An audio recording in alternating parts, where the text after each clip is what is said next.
ರಾಜ್ಯ ಸರ್ಕಾರಕ್ಕೆ ದ್ವೇಷ ಮಸೂದೆಯನ್ನು ಜಾರಿಗೆ ತಂದ ಕಾಂಗ್ರೆಸ್ ರಾಜ್ಯ ಸರ್ಕಾರಕ್ಕೆ ಕಸಿದುಕೊಳ್ಳುತ್ತಿರುವ ರಾಜ್ಯ ಸರ್ಕಾರಕ್ಕೆ ಹಲೋ ಭಾರತ್ ಮಾತಾ ಕಿ ಭಾರತ್ ಮಾತಾ ಕಿ ಹಿಂದೂ ವಿರೋಧಿ ಕಾಂಗ್ರೆಸ್ ರಾಜ್ಯ ಸರ್ಕಾರಕ್ಕೆ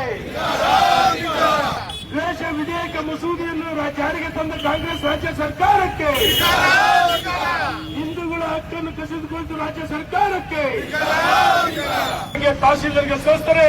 ಈ ದ್ವೇಷ ಮಸೂದೆ ಅಂಗೀಕಾರ ಮಾಡುವ ರಾಜ್ಯಪಾಲರು ತಿರಸ್ಕಾರ ಮಾಡಬೇಕಂತ ಹೇಳಿ ರಾಜ್ಯಪಾಲರಿಗೆ ಹೊನ್ನಾಳಿ ನೇಮತಿ ಅವಳಿ ತಾಲೂಕಿನ ಮಂಡಲ ಅಧ್ಯಕ್ಷರು ಎಲ್ಲ ಮುಖಂಡರು ಕಾರ್ಯಕರ್ತರು ಹೊನ್ನಾಳಿ ನೇಮತಿ ಅವಳಿ ತಾಲೂಕಿನ ಸಮಸ್ತ ನಾಗರಿಕರ ಪರವಾಗಿ ಹಿಂದೂಗಳ ಪರವಾಗಿ ನಾವು ರಾಜ್ಯಪಾಲರಿಗೆ ವಿನಂತಿಯನ್ನು ಮಾಡ್ತೀವಿ.